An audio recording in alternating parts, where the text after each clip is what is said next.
States of America and to the republic for which it stands, one nation, under God, indivisible, with liberty and justice for all. Welcome, and let the roll reflect that a majority of the members are here with the absence of Councilmember House. Tonight we have a recognition of an outgoing planning commissioner, Bryce LeBrun. And Bryce has been served on the Planning Commission since 2022. We appreciate his commitment and his service to the city. Here is Community Development Director John Hinsman to give us a little introduction. Welcome, John. Thank you, Mayor, City Council members. It's always nice to be able to recognize the service of individuals with city commissions. As you know, the City Council deals with a lot of issues. A lot of input comes from our resident advisory commissions, including the Planning Commission. So wanted to recognize Bryce and his service. Bryce has served for almost 3 years as a planning commissioner. His background, previously working for the city as in the engineering department, was really helpful in some of the planning projects that we tackled over that period of time. We had a lot of apartment projects that went forward, residential subdivisions, and different code amendments. And Bryce always brought very thoughtful questions and topics to the discussions. So wanted to thank Bryce for his service and recognize that by the City Council. Thank you. Thank you, John. And I'll just add, thanks, Bryce, if you're listening, or if the community is listening, for not only his service, he will be missed, but just him and the community will be missed with his little family. So good luck to them on their next chapter. Approval of minutes. Council members, are there any approval to the August 4th meeting? Okay, none. Comments from the audience. At this time, I will hear comments from the audience. If you wish to speak to the council, please join us at the podium, state your name, address, and we will hear your comments. Welcome. Thank you so much for having us. My name is Rich Hollander at 1791 South Frontage Road. And I'm here on behalf of the Veterans of Foreign Wars to come up with a plan how to honor the highest ranking military officer that ever served from Hastings, General Ed Hines. I'm going to talk a little bit about the Hines family and Ed, and Mark then will tell you about some of the plans that we have talked about and what our committee has looked at is how we can do that. So that will be Mark's job to do that. Not too many people remember the Ed Hines family anymore because they've been gone a very long time. As you can tell by looking at me, I was around in those days. So the Hines family owned a drugstore in Hastings down on 2nd Street for the 30s and the 40s, and I believe they were through the 50s too, but I'm not quite sure of that. And I know our building was where the Busted Nut is now, and so I used to go over to the drugstore, which was two buildings down, and read the comic books with a Coke, but I never paid for the comic books, so Henry would kick me out after about an hour. He told me, don't do that anymore, but every time I came in, he knew I was going to come back in. He was quite a guy. They lived on 5th Street in Hastings, and at that time, that was known up in that area as Sweet Hill. And you had the downtowners and you had the cowtowners, and we would meet out at Wilson Park and we would scrap and go through all kinds of things. And that's how we ended up being who we are today, actually, from Wilson Park. So anyway, General Hines went on after he graduated from Hastings High School as one of the top students, if not the top one in his class. I'm not quite sure. He went on to the University of Minnesota and graduated, I believe, in 1950, yes. He played on the University of Minnesota football team as a halfback. He was a starting halfback for the team, and had quite a, he was a tremendous athlete. But he joined the ROTC. And when you do that, you make a commitment to the country. And he followed through with that commitment to be the highest ranking officer to ever come out of the ROTC in this country. 3-star general. And his service took him all over in different commands around the world. He ended up at the Pentagon, and if you've ever been to the Pentagon, the higher up you are, the lower you go down in the Pentagon. In other words, you go down to the lowest possible levels. And his office is way down below. The family told me that when they went to visit, they went way down. So that was Ed Heinz, who served his country well, never forgot Hastings. And his family was a great family in Hastings, has quite a history. And I hope that when Mark gets through, you will take in consideration sometime in the future how we can really honor this gentleman. Thank you much. Thanks, Rich. Hey, thank you, Rich. I believe the general was 5 floors down under the Pentagon. It was quite a ways underground. I know originally some people talked with the hope of naming the block he grew up on after him. And that looked great on paper, but once people started visiting the site, they said there's really not enough exposure here for his accomplishments. Even though he's been out of Hastings for a long time, he joined our VFW in Hastings and remained an annual dues-paying member of our post until this year when he passed away. So he still had a big commitment, and he was proud of his Hastings background. So what we came up, we had 5 people, 3 VFW members and 2 family members. And here's what we came up with, and we hope something can work. We've got 2 ideas. One was the renaming of the Hastings Public Square to General Heinz Public Square. Still keeping it Public Square, just adding General Heinz's name to that. The second one was renaming 18th Street East to the Veterans Home, which I know at some point turns into a county road, gets a little more complicated. But those are the 2 ideas that the committee came up with. So hopefully one of those work, and I thank you all for your time. It's not my first visit here, so it might be getting old, but I appreciate the time. Thank you. Thank you both for coming and being a voice, not only for Lieutenant General, but for the whole Veteran Association. So what we'll probably do is send it to staff and have them look at it and come up with some ideas for us or the logistics of it and get back to you. Council, any questions? Okay, thank you both. Welcome. I'm Lee Wickbolt. I live at 807 Vermilion Street, Apartment 3.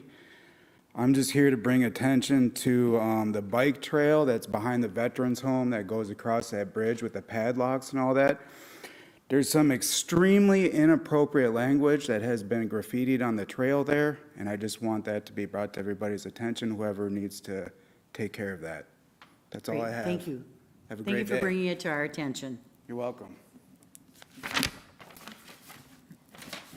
Okay, council, any items to be considered? Okay, consent agenda, I would accept a motion for the consent agenda, council. Councilmember Layfield with a second by Councilmember Lawrence. Any discussion, council? All those in favor of the motion state by saying aye. Aye. Opposed to that motion state by saying nay.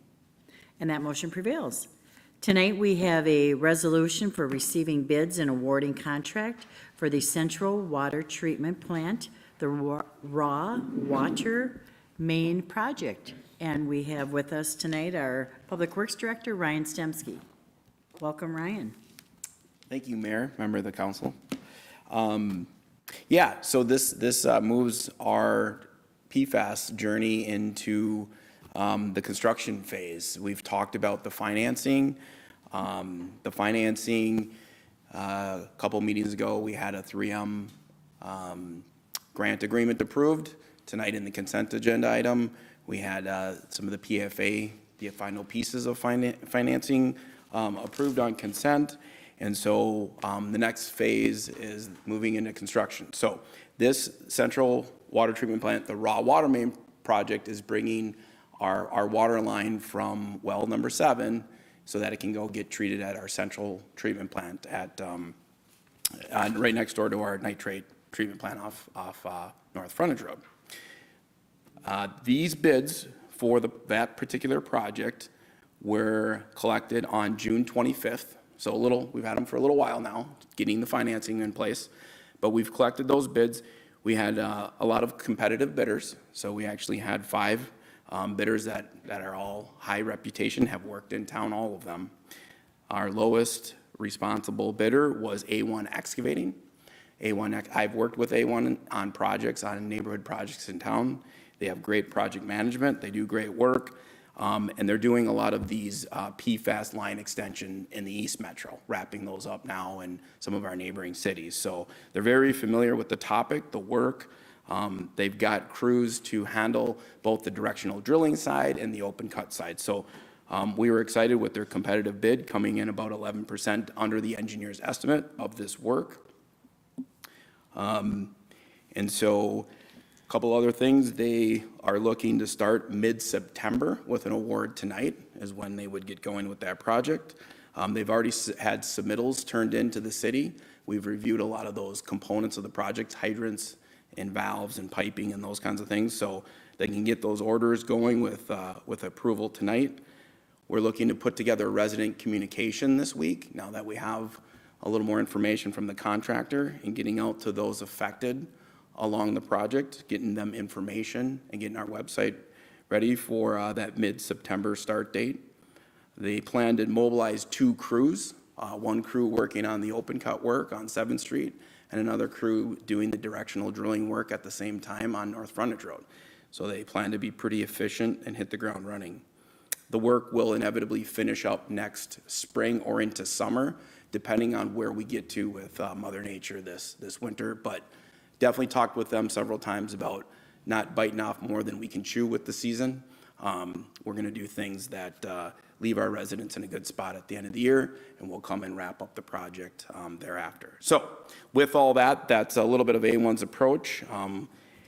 I did want to mention there were 2 alternate bids on the project that you'll see in your packet, and that was really just pricing out 2 different types of pipe.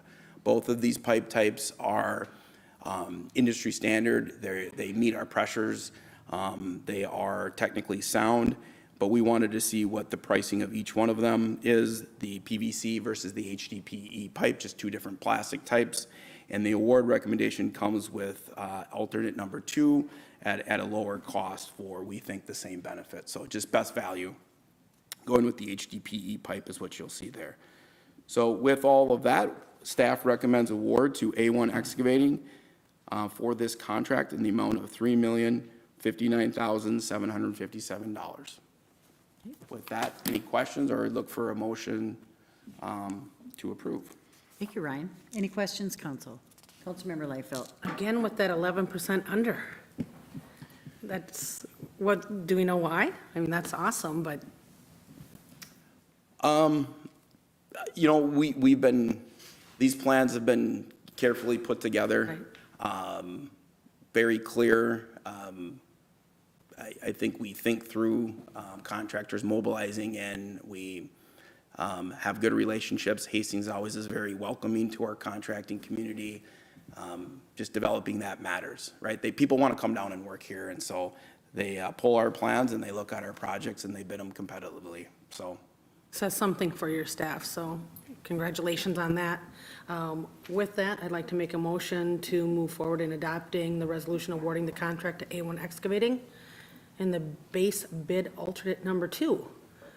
The community is going to be excited. I know we've been hearing a lot over the last couple of years, and there's been a lot going on, but this is one of those pieces to the community that it's like, whoa, this is happening, so looking forward to it. Thank you, Councilmember Liefeld. Councilmember Pembo. I'll second that motion. Thank you. First and a second on the floor. Any other discussion, council? Right, I just have a question. So these pipes, are they the same pipes? I mean, as far as longevity, will they last as long as like our underground pipes for water and all the other? I mean, is it any kind of different type of pipe or no? These pipes are, we actually have ductile iron pipe going in the residential neighborhood portion, the open cut portion. And then we have this plastic HDPE pipe going in on the directional drill, the North Frontage Road section. Both pipes are 50-year plus pipe life. Ductile is very rigid and hard and withstands those open cut technologies. The plastics are very resistant to corrosion and any hot soils and things like that. So yes, they're both very top of Okay. the technology and pipe and will last a very long time. Much longer than some of the cast pipe that you see out in our community Sure. on water main breaks. So we've moved on from specifying any of that we're cleaning up in the community now. Okay, great. Just curious, my curiosity. All right, there's a first and second. All those in favor of the motion state by saying aye. Aye. Opposed to that motion state by saying nay. And that motion prevails. And you may move on with the resolution to receive bids and awarding contract for the central water treatment plant. Thank you, Mayor. On this project, now separate project, separate bid package, different contractor. Now that we get the pipe to the central water treatment plant, we need to focus on constructing the treatment plant that will remove the PFAS actually from wells 3, 5, and 7. So this is the site at the frontage road next to our treatment plant that exists today. It's about a 15,000 square foot building that's going up with this bid. In the building, we've got 12 granular activated carbon vessels. So the big vessels that we saw, those vessels are designed and will be implemented in such a way that they can not only take the carbon, which is spec'd right now, but in the future, if ion exchange resins or different technologies become more effective or cost effective, we can actually swap out the material. So it's a treatment plant that will allow the latest and greatest trends for removing PFAS because we know it's a technology that's growing every single day. So it's got enough space to do that in there, and we can swap feed systems out to efficiently do that in there. So we're excited about that. We're excited about this treatment plant also has room or space in it to fully treat nitrate. So we have 3 wells, like I said, feeding to this treatment plant. We don't have the full capacity in the existing nitrate plant to treat those wells to their fullest extent. If we need to do that in the future, this is where that would occur. So we have that space built in this project. We also are excited about, there's a pedestrian fill station. So there'll be a fill station that our residents and businesses can come to that have an account with us, and they can fill up jugs of water with that are removed from PFAS, or PFAS removed down to non-detectable levels. So those are some of the features with this plant of what we're talking about here tonight. Again, these bids were received a little bit later. They were received in July, on July 24th, so a month later than our pipe project. We had 3 competitive bids of the 3 main players in the PFAS treatment plant industry. So we were excited about that. And on this project, we actually came in nearly 20% under the engineer's estimate. So we were very excited that Magny Construction came in with this low bid. They built a couple of treatment plants already in the East Metro specific to PFAS removal, so very similar to what we're doing. They actually built our nitrate treatment plant. Is another fact. So they're very familiar. I've got the project manager that was in a different role, but he was on the project here in Hastings, so they're very familiar with the site. They're happy to be here. They told me they'd stay here for all 3 projects if we let them. But so that's some good information, background on the contractor. Very respected contractor. We've seen and walked through some of their recent work, and it's been some of the photos I've showed in my presentation are from Magny Construction. So very good news there. Their goal is to hit the ground running.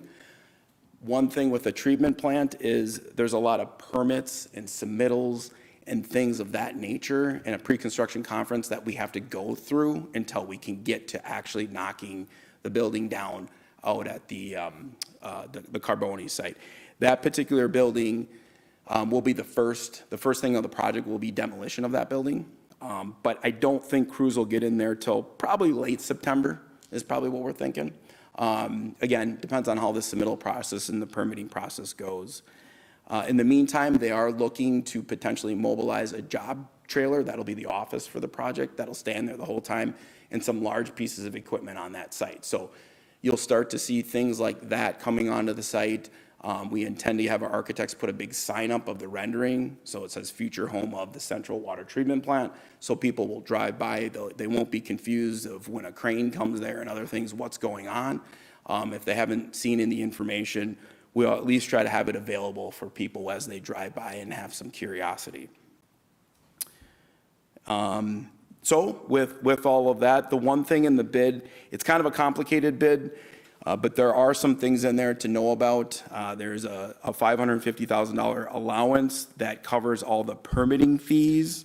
It covers some construction allowances. It covers some SCADA allowances. So we need to connect this up to our mainframe computer so that we have 24-hour surveillance on it and we can automate some things. So some of that is included in this, in the bid allowance part. And then we had actually 4 alternate bids on this, just to kind of break this out and see what we would get in the market on a $20 million estimated project. You got to take some provisions and some caution. But with the great pricing, we're able to recommend all 4 alternates. So that includes a phosphate feed. That's a feed system we don't know if we have to add until we add all this treatment in. We test the water, and if we need to add it, we need to put it in. If we don't, we don't. So that's why it's an alternate. There's some placeholders for contaminated soil. We know this was a former gas station. We've tested it out very well. We don't think we're going to run into anything. The contractor's seen all those reports, but if we run into a pocket that we have to mitigate, that's what that one's for.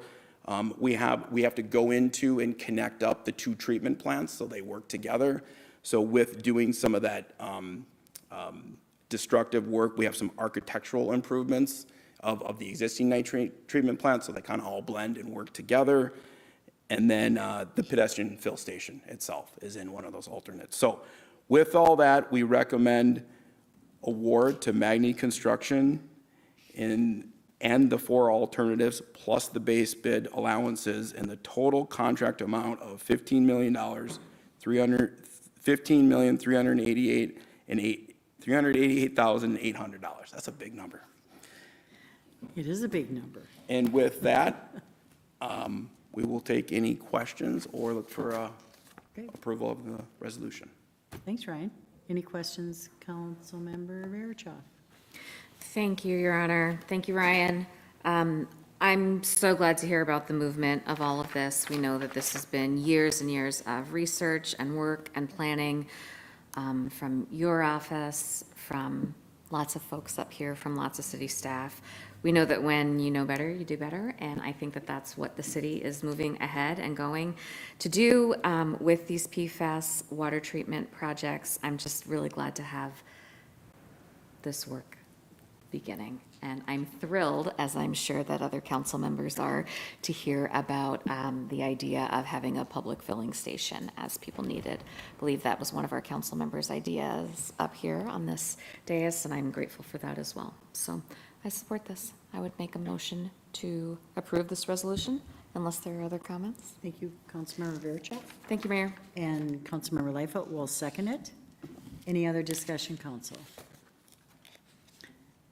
I do think, Ryan, we're going to have a lot of excitement in the community, and, you know, when a project like this finally gets started, could be a little more relief from community members, and we appreciate everything that you've done. I know it's been a long, hard toll, and it will continue, but the start is the best place to start, right? All right. All those in favor of the motion state by saying aye. Aye. Aye. Opposed to that motion state by saying nay. And that motion prevails. Thank you. Thank you. Good luck with everything. Oh, you'll be hearing from us. Okay. Tonight, under community development, we have a resolution for a site plan for Chase Bank at 1720 Market Boulevard. And for this item, we will have our community development director, John Hinsman. John? Thank you, Mayor, City Council members. On the screen here is a site we're looking at today. A little bit unusual. They're constructing a 3,500 square foot bank building in the middle of the parking lot, which is in front of Cub and next to Arby's near South Frontage Road and General Sieben Drive. This would be for Chase Bank. Planning Commission did review this at their last meeting and voted 4-0 to recommend approval as presented. There weren't any questions from the public and limited discussion from the Planning Commission on this one. Looking at the parking lot itself, a question may come up is, will the site be able to handle the reduction of parking for the bank building and the additional traffic caused by the bank building? Well, looking back at the parking figures for when this was originally constructed 20-some years ago, parking lot was overbuilt. So from a parking standpoint, we will still be a little bit over the number of minimum spaces required, not only for the Chase Bank, but for the rest of the facility itself. So we should be in good shape. This is what the parking lot looks like today. And site plan itself would take out this portion of the parking lot, the rows, for a new facility.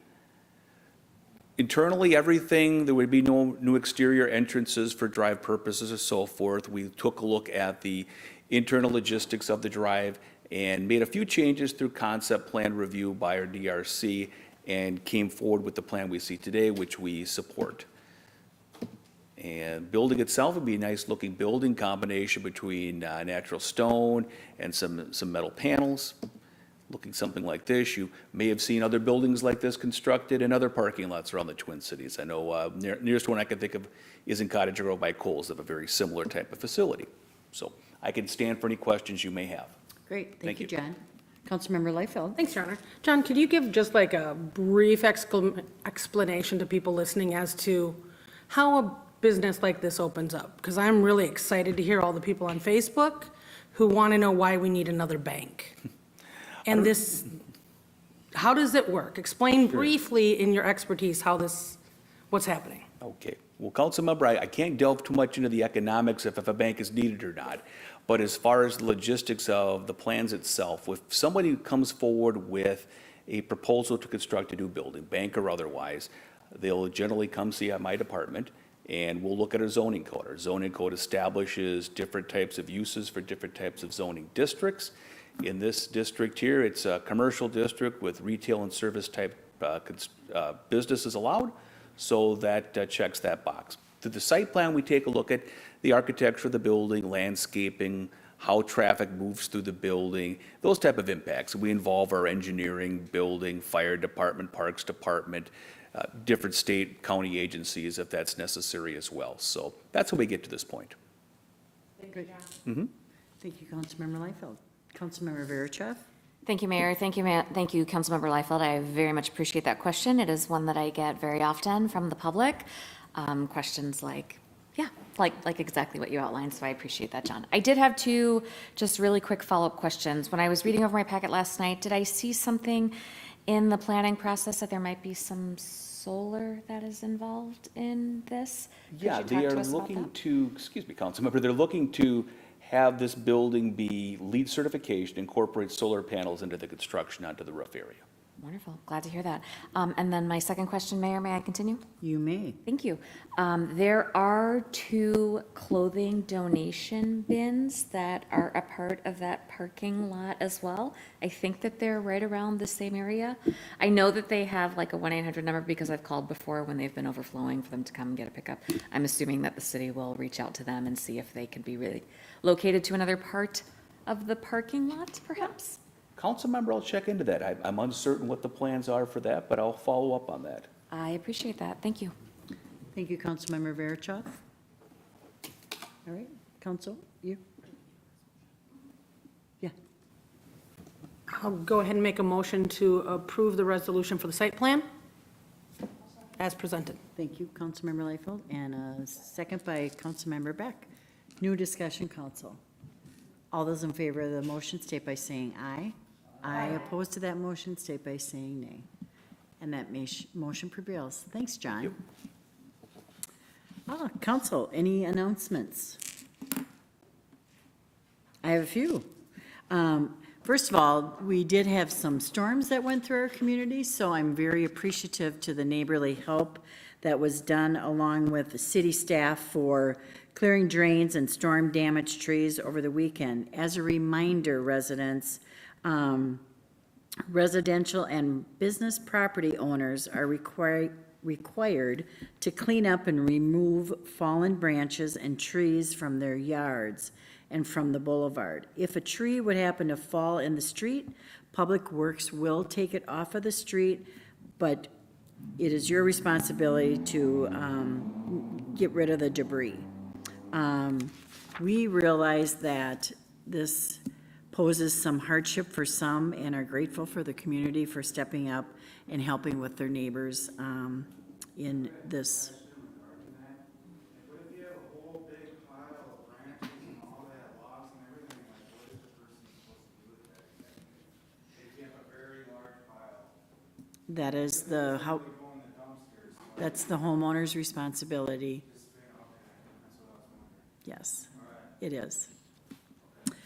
Along with that, we have Rec, Art, and Police, Wednesday, August 20th, from 1 to 2 p.m. at Vermilion Falls with sports stations and art choice activities, sponsored by SC Toys, Country Financial, Hastings Lion Club, Hastings Family Service, Community Ed, and Hastings Prescott Art Council.